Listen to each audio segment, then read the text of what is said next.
Physics की class में यहाँ पर हम लोग न्यूमेरिकल सॉल्व करेंगे। तो देखो पहला न्यूमेरिकल लिया है कि दो साबुन के बुलबुलों की त्रिज्याओं का अनुपात 1:4 है। इनके अधिक के दाबों का अनुपात ज्ञात कीजिए। तो इस क्वेश्चन में आपको साबुन के बुलबुलों की त्रिज्याओं का अनुपात दे रखा है, आपसे अधिक के दाबों का अनुपात पूछा है।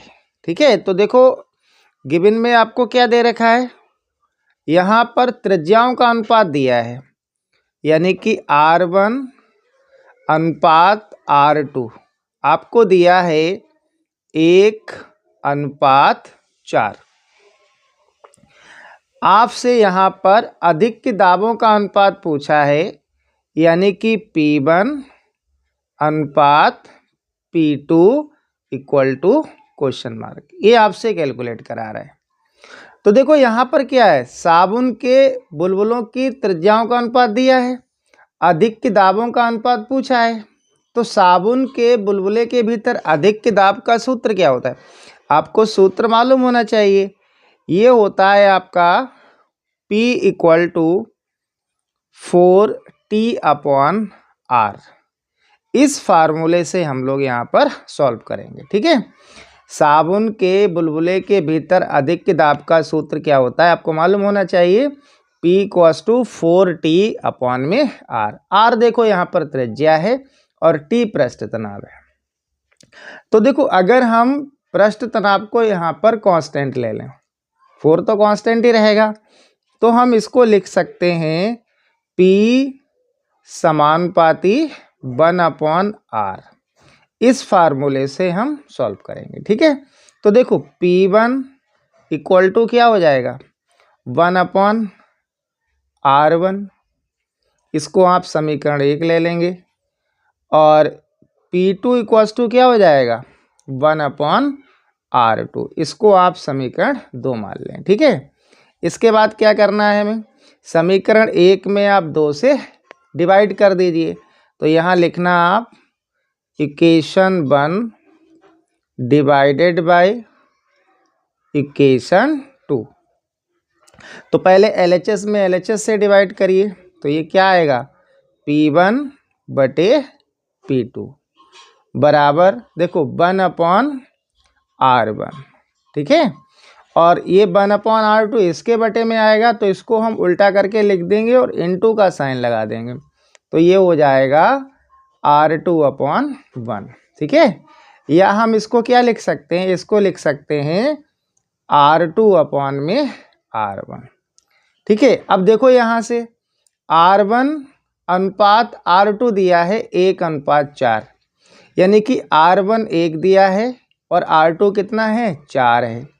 ठीक है, तो अगर हम ये वैल्यू यहाँ पर पुट करेंगे तो हमें दाबों का अनुपात मिल जाएगा, यानी कि P1 अनुपात P2 बराबर देखो R2 कितना है, यहाँ से देखिएगा 4 है, और R1 कितना है, 1 है। तो यहाँ से आप कह सकते हो कि P1 अनुपात P2 कितना है आपके पास, 4:1। यही आपका आंसर हो जाएगा। ठीक है, देखो यही पूछ रहा था, अधिक के दाबों का अनुपात ज्ञात कीजिए, तो आंसर क्या आएगा, 4:1। ठीक है, समझ में आ गया होगा आपको। अब देखो अगला क्वेश्चन हम लोग सॉल्व करेंगे। अगला क्वेश्चन बहुत इंपॉर्टेंट है, बहुत अच्छा न्यूमेरिकल है। देखो बेटा अगला क्वेश्चन है आपका,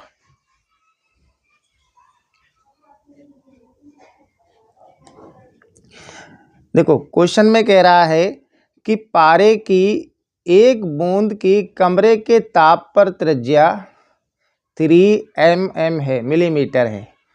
उसी ताप पर पारे का पृष्ठ तनाव 0.465 न्यूटन पर मीटर है। बूंद के भीतर अधिक के दाब तथा कुल दाब ज्ञात कीजिए, और वायुमंडलीय दाब आपको दिया है 1.01 × 10⁵ न्यूटन पर मीटर स्क्वायर। ठीक है, तो देखो सबसे पहले इसमें आप गिवन लिखिए, सबसे पहले प्रश्न में क्या दिया है आप ये लिखिए। देखो कह रहा है पारे की एक बूंद की कमरे के ताप पर त्रिज्या दे रखी है, यानी कि R दिया है 3 mm मिलीमीटर। इसको आप मीटर में चेंज करेंगे तो मिलीमीटर को जब भी मीटर में आपको चेंज करना हो तो 10 की पावर -3 से आप इंटू कर दीजिए। ठीक है। और देखो पृष्ठ तनाव दिया है, T आपको कितना दिया है, T दिया है 0.465 न्यूटन पर मीटर। ठीक है। और कह रहा है बूंद के भीतर अधिक दाब निकालना है और कुल दाब निकालना है। और वायुमंडलीय दाब आपको दे रखा है, यहाँ पर वायुमंडलीय दाब आपको दे रखा है। ठीक है। तो देखो इसका हम बाद में यूज कर लेंगे, पहले यहाँ से बूंद के भीतर अधिक दाब निकाल लेते हैं। ठीक है। तो देखो इसका फार्मूला क्या होगा, P = 2T/r। ठीक है। अब 2 × T कितना है, T है आपका 0.465 और डिवाइडेड बाय R कितना है 3 × 10⁻³ अब देखो ये 3 से 0.465 आप डिवाइड करिए, देखो 3 बन जा 3, अब यहाँ क्या बचेगा 1, ये 16 हो जाएगा, 3 5 जा 15 होता है, फिर 1 बचेगा। ठीक है। फिर 3 5 जा 15 यानी कि आएगा 0.155। इससे जब आप इसको डिवाइड करेंगे तो इसको आप लिखिए पहले इस टाइप से 2 × 0.155 × 10⁻³ है, ये ऊपर जाके किसका होगा, प्लस का हो जाएगा। ठीक है। अब 2 से आप मल्टीप्लाई करिए, 2 से जब मल्टीप्लाई करेंगे तो देखो 2 5 जा 10 0 आएगा, फिर 2 5 जा 10 और एक कैरी 1। ठीक है। तो कितना हो जाएगा 11 हो जाएगा, 2 बन जा 2 और एक 3, पॉइंट है पॉइंट लगाइए और 0 बढ़ाइए इंटू 10⁻³ देखो दाब है तो इसको हम न्यूटन पर मीटर स्क्वायर लिख सकते हैं, या इसको आप पास्कल लिख दीजिए, न्यूटन पर मीटर स्क्वायर, या फिर हम इसको पास्कल भी लिख सकते हैं। ठीक है। तो ये बूंद के भीतर अधिक दाब आ गया।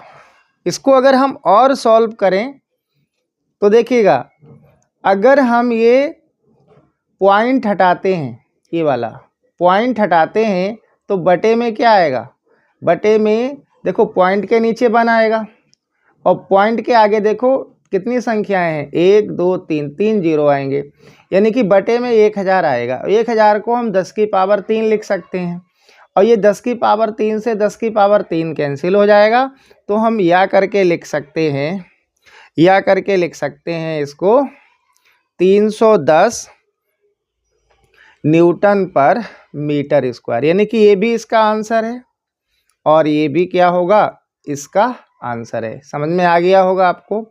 या हम इसको क्या लिख सकते हैं, देखिएगा P = देखो यहाँ पर अगर हम यहाँ पर देखिएगा 3 डिजिट से पहले पॉइंट लगा है, अगर हम ये पॉइंट 2 डिजिट और इधर लेके आए तो ये पावर क्या होगी, प्लस हो जाएगी। तो इसको हम लिख सकते हैं 0.00310 इंटू 10⁵ न्यूटन पर मीटर स्क्वायर। ठीक है। क्योंकि इसके आगे ज़रूरत पड़ेगी इसलिए मैंने ऐसा किया है। तो देखो ये तीनों ही इसके आंसर हैं। ठीक है। इसके बाद मैं इसको यहाँ पर सॉल्व कर रहा हूँ क्योंकि अब हमें कुल दाब निकालना है। और देखो कुल दाब कैसे निकलेगा, यहाँ पर आप लिख लेना कुल दाब। और कुल दाब जब आप निकालेंगे तो वायुमंडलीय दाब जो आपको दिया है, वायुमंडलीय दाब, और प्लस हो जाएगा जो आपने अभी अधिक दाब निकाला है, अधिक दाब। वायुमंडलीय दाब कितना दिया है आपको 1.01 इंटू 10⁵ और प्लस अधिक दाब कितना निकाला है 0.00310 इंटू 10⁵। अब आपको समझ में आ गया होगा ऐसा हमने क्यों किया, क्योंकि पावर सेम की है। ठीक है। अब जब हम प्लस करते हैं तो देखो ये जो संख्या दे रखी है आपको 1.01 और 0.00310 ये प्लस होंगी, पावर प्लस नहीं होगी, क्योंकि गुणा में घातें जुड़ती हैं। ठीक है, तो यहाँ पर सिर्फ इन संख्याओं को हमें प्लस करना है। और जब आप इसको प्लस करोगे तो ये क्या आएगा, देखो ये आएगा 1.0130। जब आप इसमें ये वाला प्लस करेंगे तो ये आएगा, और इंटू 10 की पावर 5 न्यूटन पर मीटर स्क्वायर, ये आपका कुल दाब आ जाएगा, ये आपका कुल दाब आ जाएगा। ठीक है, तो बहुत अच्छा न्यूमेरिकल है, इसको आप बहुत अच्छे से कर लेना। समझ में आ गया होगा आपको। क्लास कैसा लगा आप लोग कमेंट करके ज़रूर बताया करेंगे। ठीक है।